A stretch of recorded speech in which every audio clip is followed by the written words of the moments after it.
అందరికీ నమస్కారం. నేను మీ కొరవి వినయ్ కుమార్.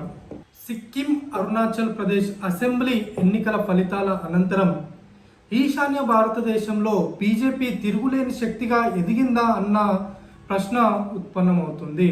నిజానికి 2014 ముందు అక్కడ ఓట్లు తెచ్చుకోవడం కూడా చాలా కష్టంగా ఉన్నటువంటి బీజేపీకి ఈరోజు తిరిగిలేని శక్తిగా అక్కడ ఎదగడానికి గల కారణాలేంటి అనేది చూద్దాం.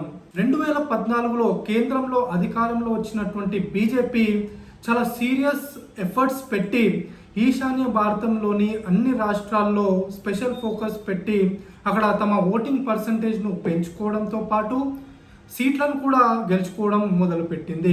ఆ తర్వాత ఒక్కో రాష్ట్రంలో గెలుస్తూ అక్కడ ఉన్నటువంటి ప్రాంతీయ పార్టీలతో పొత్తు పెట్టుకొని రాష్ట్రాల్లో అధికారాలను కూడా చేపట్టింది.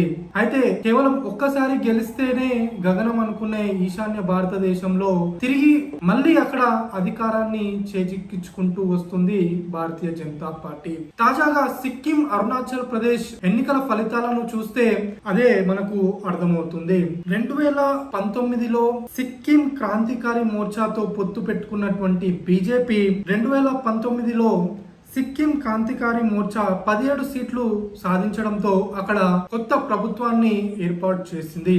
అయితే అప్పటి వరకు అధికారంలో ఉన్నటువంటి సిక్కిం డెమోక్రటిక్ ఫ్రంట్ కేవలం 15 స్థానాల్లో మాత్రమే విజయం సాధించి అక్కడ ప్రధాన ప్రతిపక్ష పార్టీగా ఉండిపోయింది.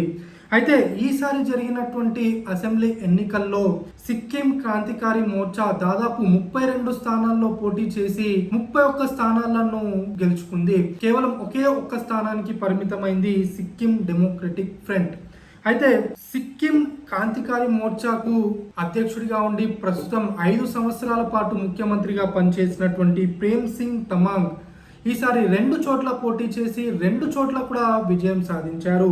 ఇక 1994 నుంచి 2019 వరకు కూడా అధికారంలో ఉన్నటువంటి సిక్కిం డెమోక్రటిక్ ఫ్రంట్ కేవలం ఒకే ఒక్క స్థానానికి పరిమితం కావడం, 25 సంవత్సరాల పాటు ముఖ్యమంత్రిగా పనిచేసినటువంటి పవన్ కుమార్ చామ్లింగ్ తాను పోటీ చేసినటువంటి 2 చోట్ల కూడా ఓడిపోవడం నిజంగా ఒక ఆసక్తికరమైనటువంటి పరిణామం అనే చెప్పుకోవాలి. పవన్ కుమార్ చామ్లింగ్ దాదాపు 25 సంవత్సరాల పాటు సుదీర్ఘ కాలం పాటు ఆయన ముఖ్యమంత్రిగా పనిచేశారు. సుదీర్ఘ కాలం ముఖ్యమంత్రులుగా పనిచేసినటువంటి వ్యక్తుల్లో ఆయన ఒకరిగా నిలిచారు.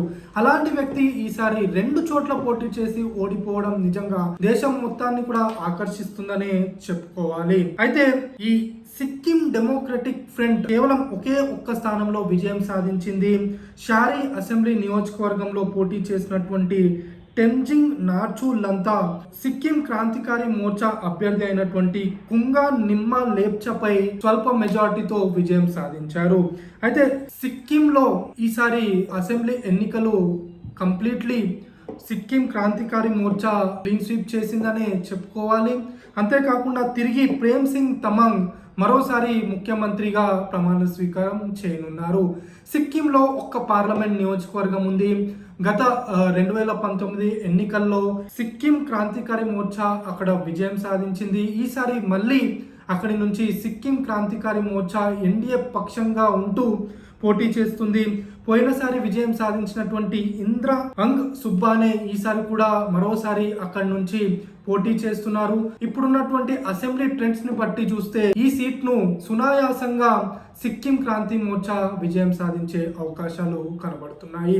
ఇక మరో రాష్ట్రమైనటువంటి అరుణాచల్ ప్రదేశ్ కి వస్తే ఇది భారతదేశానికి చాలా కీలకమైన రాష్ట్రం అనే చెప్పుకోవాలి. ఎందుకంటే అరుణాచల్ ప్రదేశ్ మన నేబర్ కంట్రీ అయినటువంటి చైనాతో బార్డర్ను పంచుకుంటుంది. ఇలాంటి కీలకమైనటువంటి రాష్ట్రంలో భారతీయ జనతా పార్టీ తిరిగి అధికారంలోకి రావడం నిజంగా ఒక శుభ పరిణామంగా కొంతమంది విశ్లేషకులు చెబుతున్నారు.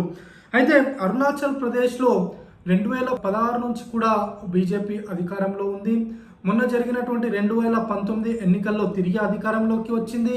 ప్రస్తుతం జరుగుతున్నటువంటి అసెంబ్లీ ఎన్నికల్లో కూడా అరుణాచల్ ప్రదేశ్లో బీజేపీ 3వసారి తిరిగి విజయం సాధించింది. అయితే ప్రస్తుతం అరుణాచల్ ప్రదేశ్లో బీజేపీ తరఫున ముఖ్యమంత్రిగా ఉన్నటువంటి పేమా ఖాండు మరోసారి ముఖ్యమంత్రిగా ప్రమాణ స్వీకారం చేయనున్నారు. 2019 అసెంబ్లీ ఎన్నికల్లో 60 స్థానాలకు గాను 41 స్థానాల్లో విజయం సాధించినటువంటి భారతీయ జనతా పార్టీ ఈసారి మరో 5 సీట్లు అదనంగా గెలిచి మొత్తం 46 స్థానాల్లో విజయం సాధించింది. అయితే కేవలం 50 స్థానాల్లో మాత్రమే ఎన్నికలు జరిగాయి. 10 స్థానాలు ఏకగ్రీవంగా భారతీయ జనతా పార్టీ విజయం సాధించింది. ఏకగ్రీవంగా గెలిచిన వారిలో ముఖ్యమంత్రి పేమా ఖాండుతో పాటు ఉప ముఖ్యమంత్రి కూడా ఉన్నారు. అయితే 50 చోట్ల పోటీ చేసినటువంటి భారతీయ జనతా పార్టీ 36 స్థానాల్లో విజయం సాధించింది. అయితే మిగిలిన స్థానాల్లో కాంగ్రెస్ పార్టీ 2019లో 4 స్థానాల్లో విజయం సాధించగా ఈసారి కేవలం ఒకే ఒక్క స్థానానికి పరిమితం అయింది.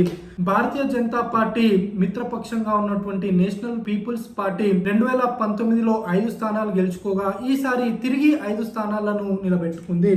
ఇక ఎన్సిపి 3 స్థానాల్లో విజయం సాధించగా పీపీఏ పార్టీ 2 స్థానాల్లో విజయం సాధించింది. 3 చోట్ల ఇండిపెండెంట్లు సత్తా చాటారు. ఇక అరుణాచల్ ప్రదేశ్ లో 2 పార్లమెంట్ నియోజకవర్గాలు ఉండగా 2019లో 2 పార్లమెంట్ నియోజకవర్గాలు కూడా భారతీయ జనతా పార్టీ విజయం సాధించింది. కిరణ్ రిజిజు కేంద్ర మంత్రి వర్గంలో కూడా ఉన్నారు. ఈసారి తిరిగి ఈ 2 స్థానాలను భారతీయ జనతా పార్టీ ఏకపక్షంగా విజయం సాధించే అవకాశాలు కనబడుతున్నాయి. అరుణాచల్ వెస్ట్ నుంచి కిరణ్ రిజిజు తిరిగి పోటీ చేస్తున్నారు. ఆయన తిరిగి విజయం సాధించి మళ్ళీ కేంద్ర ప్రభుత్వంలో మంత్రిగా ఉండనున్నారు.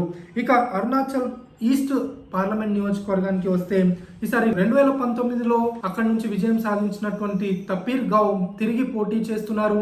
ఆయన కూడా మరోసారి విజయం సాధించనున్నారు. అయితే అరుణాచల్ ప్రదేశ్ లో 3వసారి అధికారంలోకి వచ్చినటువంటి బీజేపీ కేవలం అరుణాచల్ ప్రదేశ్, సిక్కిమే కాదు ఈశాన్య భారతదేశంలో తమకు తిరుగులేదని, తాము ఒక పెద్ద శక్తిగా ఈశాన్య భారతదేశంలో ఉన్నామన్న మెసేజ్ భారతీయ జనతా పార్టీ మొత్తం దేశానికి ఇచ్చిందనే చెప్పుకోవాలి. అయితే ఇప్పుడు రానున్నటువంటి పార్లమెంట్ ఎన్నికల ఫలితాల అనంతరం కాశ్మీర్ నుంచి కన్యాకుమారి వరకు ప్రతి రాష్ట్రంలో ఈసారి భారతీయ జనతా పార్టీ ఖాతా తెరవనుందనే చెప్పుకోవాలి. కేవలం నార్త్ పార్టీగా ఉన్నటువంటి భారతీయ జనతా పార్టీ 2014 తర్వాత ఈశాన్య భారతదేశంలో తమకు తిరుగులేదని నిరూపించింది. రేపు రానున్నటువంటి పార్లమెంట్ ఎన్నికల ఫలితాల తర్వాత దక్షిణాదిన కూడా తమకు తిరుగులేదని నిరూపించుకోనుంది భారతీయ జనతా పార్టీ. ధన్యవాదాలు.